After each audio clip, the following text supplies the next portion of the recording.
Jim, welcome to the show. Thanks for joining us. Yeah, good to be here. Do you want to just start by taking us back through the early days and just give us a bit of a summary of where it all began? Basically, I went to university in 1971 to try and understand the reason for the rise and fall of civilization. And mowing was my part-time student job because it was paid pretty well. It was outdoors, contact with nature, green stuff. I always enjoy that kind of stuff. And then I got to the end of my PhD in 1982 and I was expecting an academic career of some kind, and I found I was completely out of the question. There was no possible way I was going to get any kind of job in academia. And I wanted to pursue my research, which has gone from history to basically to neuroscience. And so there are a lot of implications. So what I needed to do was to start a research institute to follow up my ideas. And I had no money, no relevant expertise. In fact, I was deeply in debt. So I think the only possibility was to turn my one-man mowing business into something that would support my research views. That's what I did. Took me a few years, but we've now got a good program going. Okay, that's a fascinating turn of events there that I had read a little bit about, but it's really interesting to see how these things come about. So the overriding, because I always talk to people about what drives them, what's success to them, all those types of things. But the driver for you was not to just make money, not to be wealthy. It was around funding the research, and that was the vehicle. I still live, we live well, but compared with my actual income, we don't spend very much. I buy my clothes from Kmart, and if you want me to have a hobby, it's gardening, actually. So I live quite simply. I don't have material needs. I don't like expensive cars and holidays and stuff. I just have one goal, which is my research program, and becoming wealthy for its own sake doesn't supposed to appeal to me. I don't think money brings an awful lot of happiness or meaning to your life as such. Yeah, no, I totally get that. In terms of the business, when you started that, how much of your time was spent on the grind of building the business to get to that goal of the research and the institute, that type of thing, versus being able to spend time, presumably if you're doing a PhD, and you're moving into something that's very different, how much time do you get to spend in the academic side of things still whilst you're building that business is what I'm getting to? Well, there wasn't a lot on the academic side. I was working very hard. I was pretty broke at the beginning. Was working 6 days a week, pretty long hours, just trying to keep myself afloat and build the business and just focusing on trying to improve what I did. With time, I gradually started to take some time off. And then I get up very early in the morning, for example. Like I get up about 6 o'clock and I put the fire on and I sit in front of it and I'd be writing. And then every now and then I grab a day and I go to the Monash University to look at their biomed library. So I just kept on pursuing that and reading and doing whatever I could to keep up with it. But it was quite challenging. And then gradually as time went on, it started to work a bit better. I franchised and started to build and I had some more resources. And then it became possible to spend more time on it. But even now, I spend most of my time on my business. I would probably spend maybe an hour a day working on something to do with the academic side. I'm writing a book at the moment called The Birth Rate Crisis, which I'm going through, and that's a daily activity. Yeah, that's actually all of that. I'm really interested in the research side of things too. I think that's quite fascinating, especially the topics that you're covering. In terms of the business, if that wasn't necessarily your first love, and perhaps it is, were there times when it got hard where you thought, what am I doing? I want to go back to books and academia in some way. Were there times, especially in those early days, where you felt like stopping and doing something different? No, because there wasn't an option. Yeah. Because the problem, even though my theory was all about history and stuff like that, the implications were all in physiology and neuroscience. So I just couldn't go back. There was no way to go back. There was no way to achieve it. All we've got to try and do is to develop a treatment that will actually change human character. And you can't do that on the level of history. You have to understand the science of behavior, things like the dopamine reaction system and these kind of things. So it was never an option. I had to go forward. There was no other pathway. Yeah, okay. That makes sense. In terms of building the business, I've read you started with very limited means. And how quickly did it build to the point where you thought, hang on, this is working in terms of achieving my big picture goal? Not very quickly in a way. See, I started in 1982, I was mowing lawns full time. I just started about December 1982, and it was just me pushing a lawnmower around, very broke, deeply in debt, no housing, no nothing, supporting a wife. Then kids started coming fairly soon because I really like kids. So sure, I wasn't in a great situation then. I didn't even see lawn mowing as necessarily the way for the future. I knew I had to make a lot of money somehow, but I tried a whole lot of different things along the way. Like I tried a computer shop, for example, a mower repair shop, had to go to a tourist venture, which was disastrous. I did a lot of things. In later years, I've done stuff like trade exchanges, all kinds of stuff. I've always had different businesses I've tried. It's just that this basic lawn mowing business and extension is what's proved successful. It took me a long time. Look, when I started franchising, somebody asked me once at that time, how big might it be one day? And I said, look, if it works really well, maybe I could have as many as 100. So I wasn't really optimistic. I was surprised. In the first year I had 60 and I thought, wow, this is going well. Maybe I could get more than 100. And we just passed 5,500. So it has worked somewhat than I thought. But I don't think I had any great business plan to overturn home service in Australia. I just looked at my business, what I'm doing, and said, how can I do it better? It's a lot of micro decisions. Like when you're mowing a lawn, what is the best way to get down a tree? What's the best way to collect grass clippings in an efficient manner? How can you get a perfect edge without taking too much time? How can you travel between streets? And then things like, how can I grow that? How can I employ people? How can I build up and sell lawn mowing grounds? How can I do that better? How can I achieve it? And then when you're franchising, you look all the time, what can I do to get better customer service? What can I do to give better service to franchisee? How can I reduce attrition rates? How can I become more efficient? It's thousands of little experiments rather than some grand idea. I have very focused principles in business. First priority is the welfare of franchisees. So what can you do to make franchisees successful? Then passionate about customer service. What can I do to look after customers, to work out better systems of operation? So when you got those things in mind, it's lots and lots of tiny experiments all the time, thinking what's gone wrong. Just an example. In the last couple of days, I've been talking to some franchisees about the success in converting leads into jobs.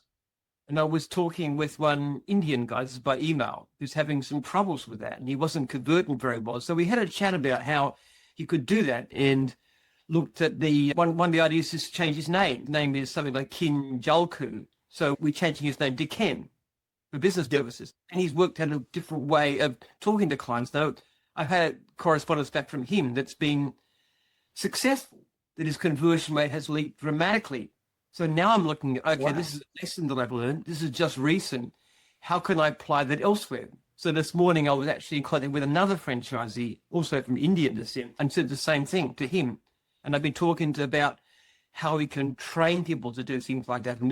And I was talking to Joel, who does their videos, about how to set up a class of videos that bring out this thing so you can teach people how to do these things. And then one to check, what is the conversion rate like? So this is a problem that's just come up in the last week. And I see some issues with a guy who's doing badly. And because I'm in contact with them, because 5,500 franchisees have my email address and phone number, I hear about these things, say, how can we do better? How do you stay across that in terms of, and I have seen that you are very hands-on in some of those things. How do you do that? Because in many cases, the conventional school of thought would be to have management come in and then you're adding layers and all those sorts of things. You're obviously looking at a flat structure, and that has a lot of advantages. How do you stay across it? One of my benefits doing this, I'm peculiarly incompetent at most things. I really don't understand much in terms of figures.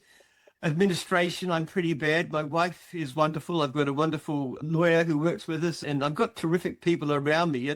Joel, who does you're in contact with him, who does all the social media. These people are infinitely better than me at doing almost everything to do with business. What I do is keep contact with my grassroots, because my franchisees are my top priority. So I want to know what they're doing. So after 1 month, I write them a letter. And during training, try and meet everybody there and hit them again, contact me. And most of them do respond. So when I get these kinds of responses, they can do something about it. But the hardest thing about franchisees is not actually the fact that too many ring me. It's not enough.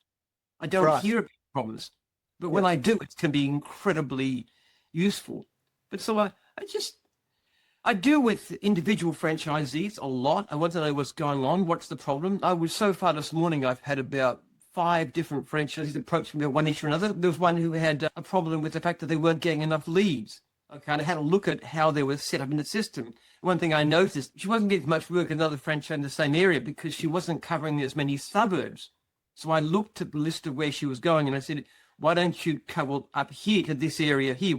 It's only half an hour from where you live because I checked it on Google.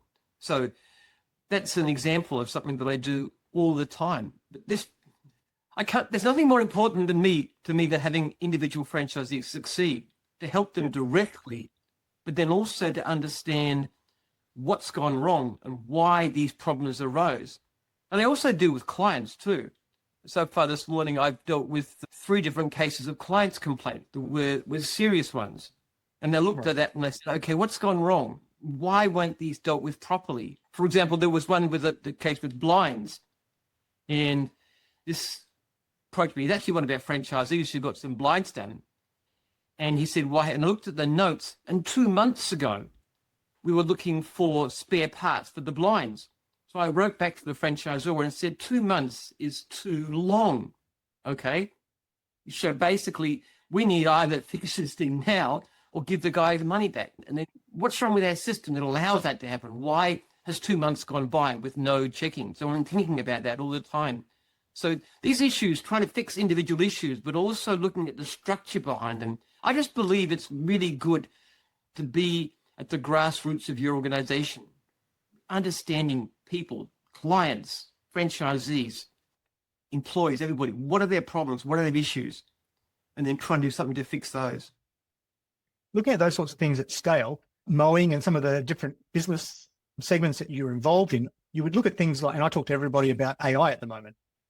You would look at Mowing and things like that as being AI would be the last thing to get there. Is that something that you've looked at employing in terms of analysis of efficiencies? And are there scope for that? Or is it something that you go the other way on and it's more about keeping it personal? We are very heavily invested in IT. I wouldn't say AI specifically, but we spend several $1 million a year on software development. We're rewriting all of our systems. We call it FMS, Franchise Management System, that determines how the leads are done and the reports and everything else that's being done. We're also really developing an excellent program for our franchisees, which will improve it. Impressions is already working very well, but eventually it'll do things like, I hope within a few months, it'll be able to book jobs straight into their diary rather than having to call back clients, things like that. Being able to sell the rights to service clients and buy rights to clients. There's just a stack of things. Having an internal accountant that have to pay for zero. So we're developing this. We spend several $1 million a year on software, and that's had a dramatic impact. Things like customer surveys, for example, has dramatically improved customer service, cut down on complaints. And as we've done that, the level of leads have risen dramatically. We have hundreds of thousands of unserviced leads a year. We never used to do that.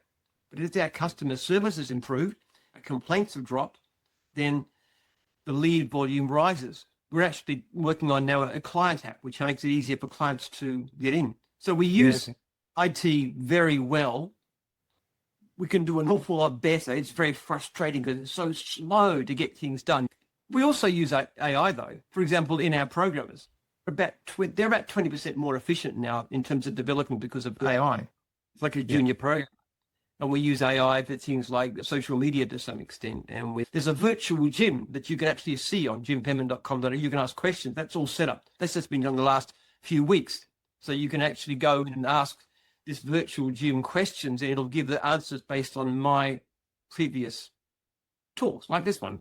This will go into this talk I'm doing with you now will go into virtual gym. Yeah. It's amazing, isn't it? How much it learns and how it can sound just like us individually.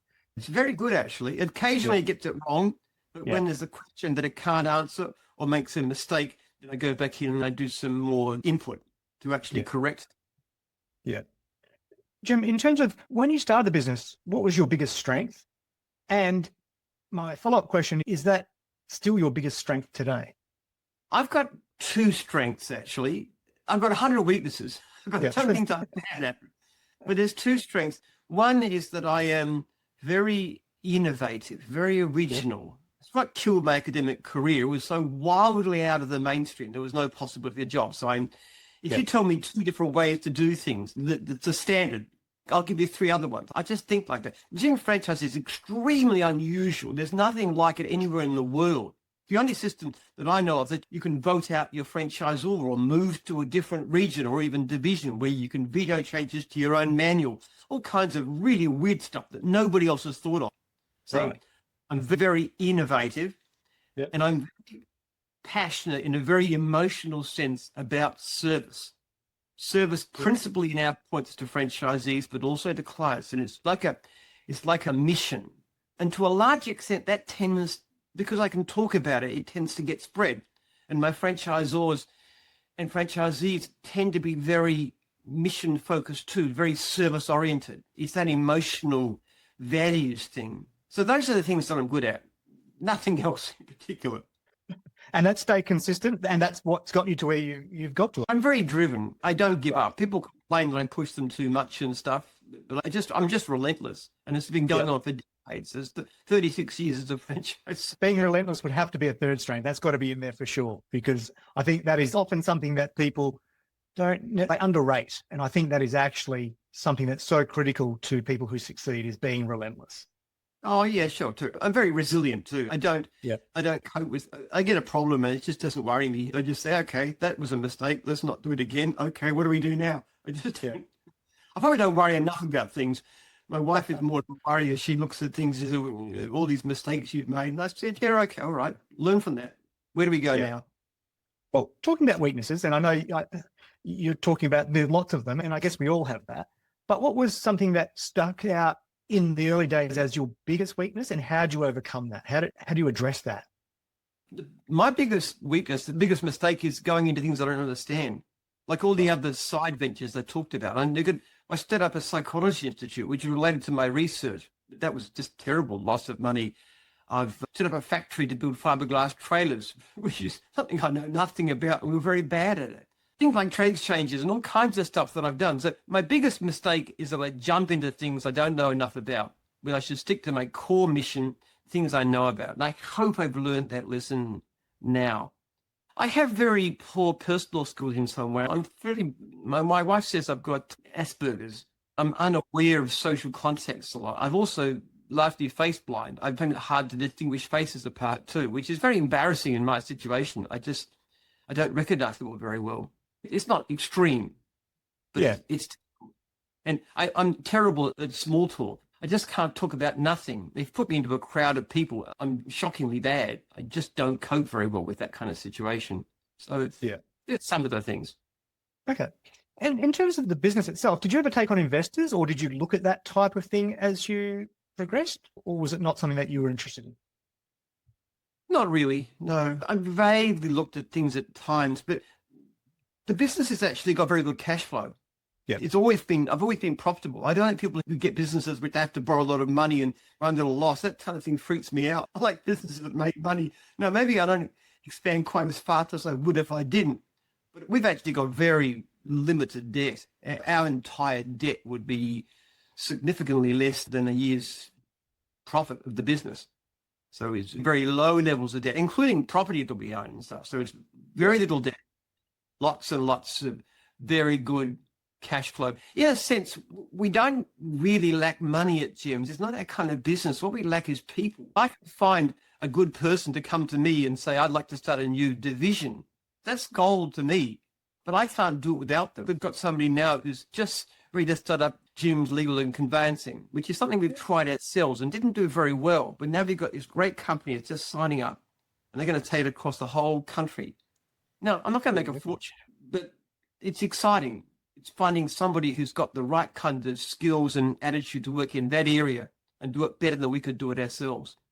People is what I lack. Why are we not in America or Britain or Ireland or anywhere else? It's quite an obvious expansion with all the software development. Just haven't had the right people come up. And when you talked earlier about making those decisions or going into things that you shouldn't have gone into in terms of opportunities, at what point during that process did you learn that lesson or see that was an error? And how do you combat that going forward when new opportunities arise?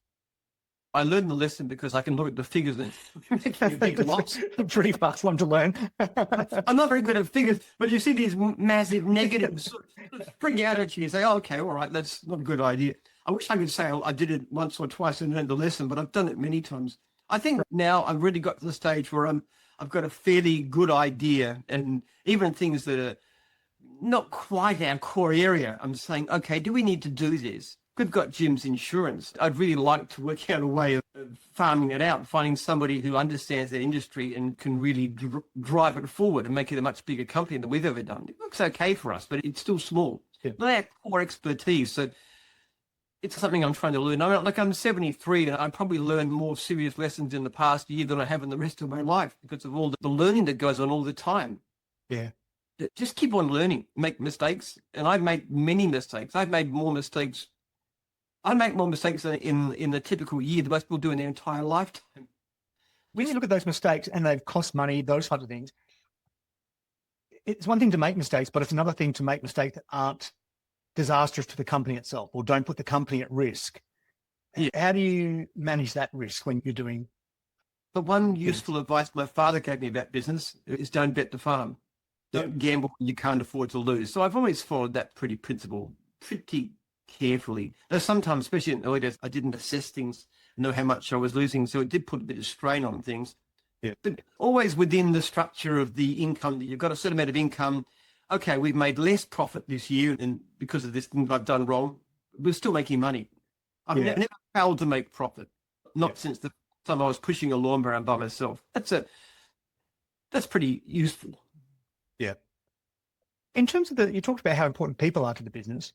What do you look for in people when you want to bring people into the business in any way or do dealings externally? What are the key traits you're looking for people you want to deal with? They've got to be hands-on. I think a lot of people today are I'm going to be the manager and I'm going to direct things and make it happen by other people and employ staff. You've got to be the kind of person that does things yourself, that actually gets in and figures out exactly how a thing is being done. And then from that, they can help to actually direct other people. If you go in and just try and become the manager and you don't understand what people are doing. So there's this kind of managerial ease, this kind of idea that I'm too important to do the basic work. That's something we try to avoid. So very hands-on. Like you'll get my IT head, Eugene, for example, who runs a fairly substantial department, but he will get up on the roof and he'll fiddle with things and he'll change things. He understands everything. Yeah.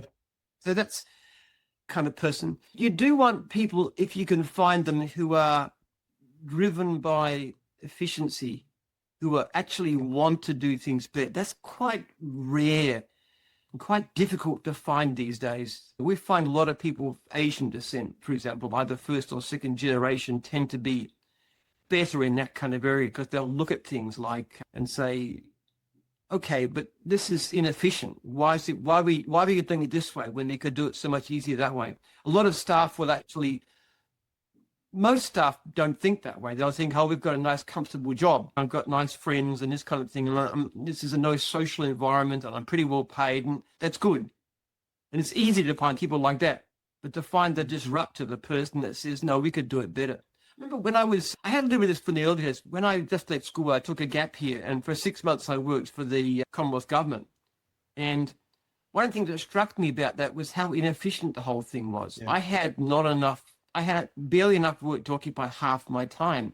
Now, I went to my bosses and said, this is not satisfactory. I would like more to do, please, which is an unusual attitude. And that's the thing I would look for. One time, actually, I had one job which took me 1 day a week, and they wanted to get rid of all of my other job and just make me an assistant to this manager, just doing that one job. And I protested, and I said, I'm only working half time now. You want me to cut myself down to 1 day a week? There's not enough work to do. So I had that kind of attitude that said, I'm not satisfied to do the job I'm given. I want to do more. And I think that kind of attitude has helped me to be successful. Look for that. Is somebody looking at something and saying, okay, but why am I doing it this way? I could do it that way. Look for those people, put them in charge. It doesn't matter. Like we've got a wonderful lady, Megan, actually. Now, you take this woman, she is a single mother in her, like at the time she was in her 40s, all right? She was in a very basic job. And I gave her, she was doing quite well. I gave her a small pay rise over the minimum. And she was so grateful. She said to me, this lady in her 40s, she said to me, I've never been offered a pay rise ever before in my life. Yeah. She is now one of our best top managers. She is just amazing. Now, how would you think that a person like that, without any kind of experience or background, without charisma, without communication skills or anything like that, how could they be so good? But she developed a system. She just does what we call business. She deals with, we sell off the rights to the clients that we can't handle. And she developed a system just last week that actually improved dramatically the conversion rate, getting clients to accept a non-gyms person. She devised it, she did it, and we've seen the improvement go up. She's just like that. She's constantly innovating, looking at ways to do things better. It's hard. So many of the best people I find come from the ground floor. Yeah. Like Megan, like Joel, who started in as a really basic entry-level job, not even permanent, and is now one of my top managers. I find people who are very hands-on, come from the bottom, not too impressed by the managerial ease, just want to work hard and be driven to be successful. They're the best. Companies in the old days used to recruit for the mailroom. I think we've lost a lot of that by getting people to come in and do MBA programs and so forth. Yep, 100%. You talk about people being hands-on and being curious around efficiencies and things like that. I think that's only something that becomes even better for the business, obviously, as you go on, because someone finds one way of doing something better in their business, but you can probably extrapolate that out across 5,000 odd franchisees. So it's a small win in an individual's business, but across the whole. We do that all the time. We have thousands and thousands of videos. Every time I hear something from a franchisee that's been successful, like you get somebody who starts off and they're getting every single one of their clients is accepting their quote, which is unusual. You can get a majority maybe, but every single one and at reasonable prices. So what are you doing? How are you managing this? Or you get somebody who's got a spectacular record of 100% perfect customer service. All the customers rave about them. What are you doing? Or you get somebody in their first year turning over $600,000. Okay, what's your secret? What are you doing? So whenever I hear about this kind of stuff, I would report that back to Joel, and he just does a video of them. So we've got this dense library. And then when a franchisee has problems, I refer them to the videos. I say, look, you're having problems with this paperwork guarantee, which gives people minimum income when they start. Look at the videos here. Have a look at those. Look at the use of social media. Look at the conversion rate systems. Look at what other people have done.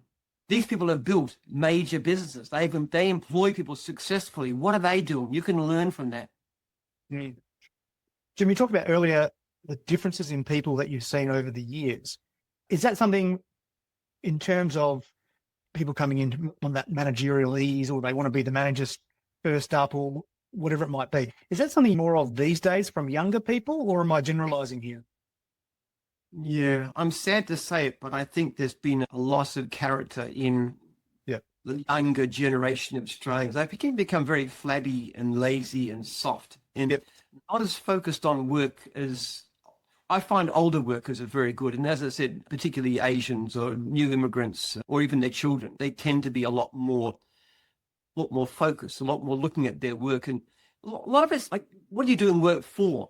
See, if you're going to do a job because you want comfortable pay packet and lots of leisure and not too stressed and this kind of thing, you're not giving the right attitude. Whereas if you look at a job, you say, I am so interested in this. I want to do it better. I want to improve. I want to grow. I want to see how I can just do better. Yeah. You've got that kind of attitude. That's the key thing. And I think we're losing it. And one of the things people don't recognize too, we see endless talk about productivity statistics in Australia. And we're doing very badly, actually. Yeah. We basically look at all the immense advances in IT, and yet productivity is not rising. And I think part of that is the fact that government is becoming more and more intrusive and complicated and difficult. We see this almost by the month. The level of bureaucracy and red tape it's gone through the roof. Yeah. But it's also, I think, there's a change in character. People are much more interested in lifestyle. And you can see this in opinion surveys. If you look at, there's been done things called general social surveys since the 70s, where you ask questions about things like, what's important to you? What are your top priorities? Now, if you look back, say, 50 years ago, people would put things like having an interesting job that I can engage in. It's very high. Also, marriage, family, very high. You look at the same questions today from the same cohort, age groups, and they tend to put things like, well, I become wealthy, I want an easy job, I don't want danger of being fired, this kind of thing. Yeah. It's very different attitudes, and it's being reflected in the way we do it. So you've got to look for those great people. That's so much of the key. It's 90% of what's success in business is finding the best people. Yeah.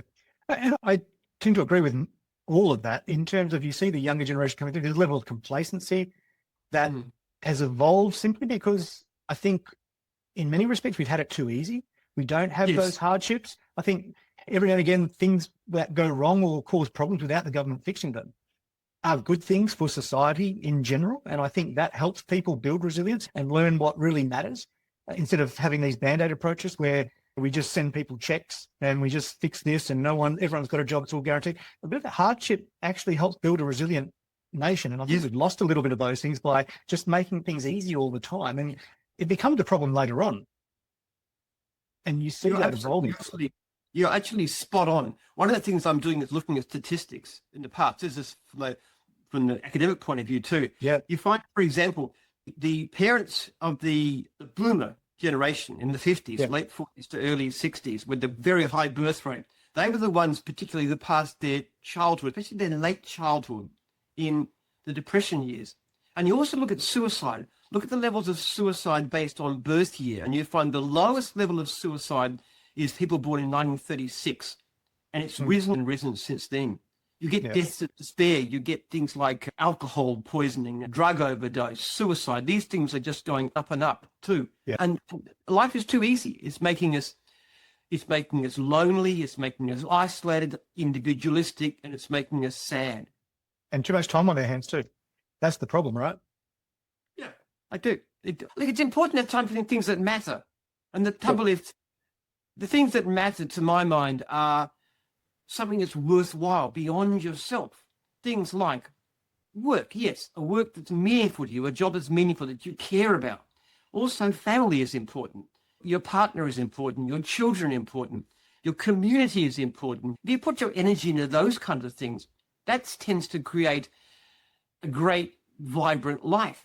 But if you put your focus on things like leisure and travel and big spending on status goods and stuff of that nature, and just social media and pumping yourself up, those kind of things too, that it's bad for individuals, it's bad for society. And really, you're right. Times are too good. Yeah. Things have gone too well. We're a wealthy country. We're becoming flabby, lazy, sick, and sad. Yeah, no, I think that's 100% the case. And I think that feeds into your research around, you look at it in isolation right now in terms of what it looks like. But I think that feeds into what you're researching in terms of the rise and fall of nations and things like that, because I think those things are all a part of that. And you look at the things like the Depression or whatever it might be. And I'm in financial markets, so I'm looking at the psychology of what creates booms and busts and all those types of things. And it's the same type of psychology in a different cycle, where it's too easy for too long and it creates a complacency that eventually gives way to tough times. And then those tough times turn into people who are resilient and know what matters and are focused. And it just goes in a cycle. And we're just at that part in the cycle, which doesn't necessarily leave the nation in a good place. If you look at places like the US and some of Western Europe and even here. Yeah. I'm not optimistic about the cycle turning. I think we're in a very bad downward spiral. Same sort of happened to the Roman Empire, even also in the past, where something becomes too wealthy, it saps the moral fiber. We're actually looking at the way this works. It's got to do with the way the dopamine reacts in the brain. The brain reacts to dopamine. Looking at the physiology, what we actually do need is a way of bringing not so much. Depression's pretty nasty. If you read about what went on in the 30s, it was awful. People went hungry, and there was massive unemployment. It was very unpleasant. Yeah. We don't particularly want that to happen again, but if we can work out a way of having some effect by the use of neuroscience, so using epigenetics, then we could have the same effect without going through the actual hardship. That's the aim. If you look at the way people have gone about business, who are the business owners and entrepreneurs or leaders that you look at and especially when you were younger, who inspired you to do what you do the way you do it? I'm an obsessive reader. I would read probably a couple of books a week, and a lot of them about business, of course. I think people like quite recent times, Elon Musk is a perfect example. Now, Elon Musk is a very flaky character. He's done a lot of really weird things, which I wish he hadn't done. But if you have a look at SpaceX in particular, the way that he has turned space travel into something that's affordable is absolutely astonishing. And this guy is very hands-on. He would go on the assembly line and look at something and say, why using that valve? That's an aircraft valve. Why not try a vehicle valve? Or why is this much material cut down so it doesn't work? And then that's enough. He's very engaged and he drives people in the same way. So I admire somebody with that kind of passion.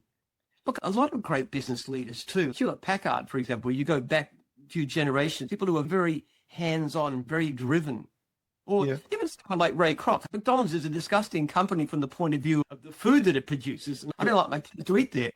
But what Kroc did is an obsessional nature of cleanliness and efficiency and so forth, just working out the best way to do things and the best way to train their staff. My youngest son, 16-year-old, has just got a job from McDonald's, and it's wonderful. It's just great training for him to be in that environment where they teach them so well. So I admire people like that.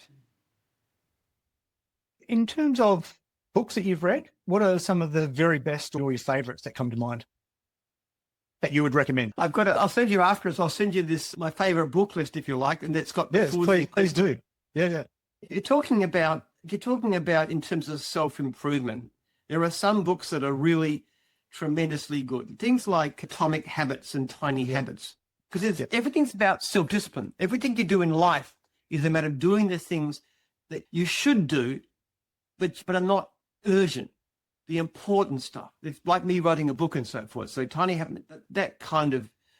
I like a lot of books about happiness, about things like Mean Nation, for example. That's been very influential. Understand the role of dopamine in the brain. I love books from people like Mark Randolph. That would never work. There's a lot of really great business biographies around. I just finished a book called From Barista to Billionaire, talking about a guy who set up an investment company in Canada, which is very interesting too, because of the way that he understood how all this wealth that people had didn't make them happy and all this competitive stuff. So it's talking about that kind of environment because he knows that rich people.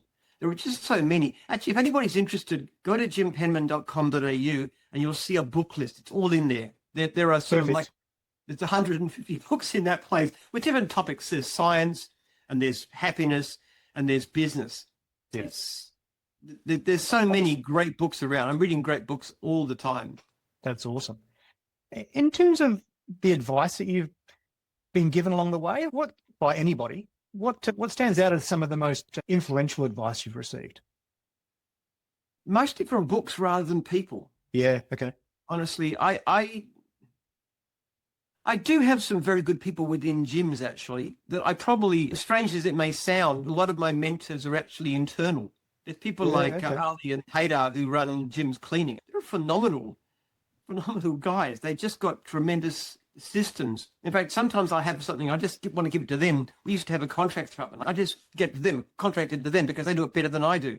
And they got systems of training their franchisees that I really admire. Or Bill Kobinoglu, who's a lot of Turks in gyms, a lot of the top people that got Turkish background too. He's just a great guy. He started Jim's Laundry. He's also a very successful cleaning franchise, or just a really decent guy, a lot of innovative ideas. Or Dan Cahill, who's about to take over the Mowing division too. He's a guy that ran an employment business far more successfully than I did and became one of our top franchisors. This is a high school dropout who bought a mowing franchise back in his early 20s and is now a multi-millionaire. But he pioneered. He actually teaches in our courses these days. I've learned a great deal. I'm always learning great people from within gyms. I even taught franchisees, somebody doing something. Why is that working for you? Why is that so successful? So strange as it may seem, my main personal mentors are probably my own people. Yeah, because most of them actually better at what they do than I am. Yeah. But I just look at books. I look at like leaders like Musk, the Netflix people, Reed Hastings, no rules, the way he runs his business and the way he demands great service from his workers, but at the same time pays them well and the way he thinks about that. There's lot of wonderful books around. I really love Stephen Covey, Seven Habits. Seven I think Habits. it's one of the best books about business there ever has been, because it's about personal character, and it relates as much to personal life and family as does for everything else. 100%. That is magnificent book. I prefer that approach very much to someone like Dale Carnegie, who's very manipulative. Yeah, right. Yeah. The same Yeah. way. I like stories about character, about being the right kind of person, because ultimately success isn't really, to me, it's about piling up more and more money. It's about doing something that's worthwhile and doing it well. Whether that's actually makes you rich or not, that's the point. A Yeah. lot of people I most admire actually aren't even particularly wealthy. There's a guy, Bill Malcolm, who's a pastor at my church. He's a personal friend. And I went to his birthday party some time back, and his wife got everybody there to talk about Bill and what he'd done. And you had this outpouring of love and appreciation for this magnificent guy. And I thought, he's not rich in any sense, and he never will be. You don't get to be rich becoming a pastor in a church, but he's a great guy. So we're talking about success very differently now, aren't we? Well, there's a mowing franchisee of mine who's in South Australia. He works 3 days a week mowing lawns, makes quite a decent living, and the rest of the time he works with the homeless. Now, for me, that guy's a hero. Yeah, right. Yeah. Fascinating. Which is, That's all that definition of how you live your life, right? We tend to look at dollars in terms of the measurement because it's quite quantifiable. But underneath that there's a whole lot of other things where you can appear successful, but it doesn't mean anything. Yes. And I find it ironic. People only want to talk to me because I'm successful. Honestly speaking, if I was an impoverished gardener, I wouldn't be talking about the podcast, would I? Because you wouldn't know about me and you wouldn't be impressed either. But my general lesson is that money financial success is a pretty poor indicator of a person's value in life. I made a decision last year, actually. I said, I'm very concerned after I'm gone if somebody would come in and take over gyms and rip off my franchisees, like people like Retail Food Group have done this kind of stuff before. So I've actually put a clause in my contract that says majority share controlled gyms group cannot be sold to anybody without the written consent of a majority of franchisees. Written consent. And my CFO at the time said that'll dramatically cut your personal value of your wealth. And I said, good, because that's not my aim. I wouldn't even say becoming wealthy is in my top 10 of my goals in life. It's just not that important. It's funny because more often as I go through this particular podcast where I talk to people who have succeeded in business specifically, one of the questions I love asking is, what is success to you, which we covered at the start. I do ask that because it's different to everybody. And I think in society, we tend to put it up in lights as a certain thing, whether it's being famous or whether it's being rich or whatever, but that's not really what it's about. It's interesting to talk to people who we consider to be very successful, what it actually is to them to be successful. So I think that's quite fascinating. The other question, which is a little more circumspect and not quite exciting to ask, which I think is fascinating, is to actually ask people who appear to have done all those things, and I don't ask this in the podcast, I think it's a little bit depressing for people, is we talk to people who have built businesses at the peak of their powers. What I'm fascinated by was I went to a funeral for a client not long ago, and I looked around and the people that were there, the family, and how it all was set up was the sum total of everything that they did, the sacrifices they made, the decisions they made. And so we look at that type of person and go, this is what they did, they were successful. First, I want to ask them, really in that old age, 80s, 90s, was it worth it? Because we can talk about all these things in terms of what looks like success, but was that success that is held up in lights, was it worth it? I think that's a much more interesting question than to ask people at the peak of their powers, tell us all about the cool things you've done. Yeah, these are called eulogy virtues rather than resume virtues. Sure. You know, what people are going to say about after you, nobody's going to say, oh, he was very rich and he had a lot of fancy cars and palatial mansions and stuff. Nobody's going to be impressed by that. They're going to say, what are your kids like? And to me, look, I have three things that matter to me, okay? My research, my franchisees, their success, and my family. Now, I've got 10 kids, and I'm very proud of them, and they mean a lot to me. And their success is so much part of my achievement in life. So that's what's important. The amount of money piled up doesn't matter. My kids actually know they're not getting very much. I help them with housing and stuff, and just because it's so difficult to afford a house these days, but they know they're not getting a lot of money. They've always known that, because I think it's destructive, actually. No, I tend to agree. What advice would you give? We talked about the advice that you've been given. What advice would you give to young people starting out today in business or in life? I'd say find something that you can be engaged in. Yeah. Find something that's really meaningful to you, that you feel that's worthwhile. I would not want to do anything that was just based on something making money for its own sake. Cryptocurrency, for example. You can gamble with crypto. You can make a lot of money. You can also lose. It's probably more likely to lose money. But to me, that's not a worthwhile thing to do. So what can you do that's got real value and meaning? And that can be running a cleaning business or becoming a plumber or something of that nature. I think we're too focused on the status and the success and the money and those kind of things. Like you can make a lot of money as a cleaner or a plumber, we should know. Yeah. Find something that's meaningful, but also get your values straight. Understand that there are other things that are more important in life. What can you contribute to the world? Your children, that's a huge contribution. I think anybody who pursues wealth in the way that it destroys their family is terrible. Somebody who's a brother of a close friend of mine who's actually was extremely wealthy, far wealthier than I am, and he committed suicide. Yes. Out of despair, family is so screwed up. What is the value of that sort of thing? And people who've got this mega wealth and they buy this luxury yacht and they're feeling so proud, and then look at the yacht next door and it's bigger than theirs. It's all gall and wormwood. So that kind of, I would say, do not chase success by social comparison. Chase success by doing something of value and worthwhile. Now that may mean making a lot of money, because let's face it, the economic wealth is built on people who built great businesses, who innovated, who worked out efficiencies and stuff. It's really worthwhile.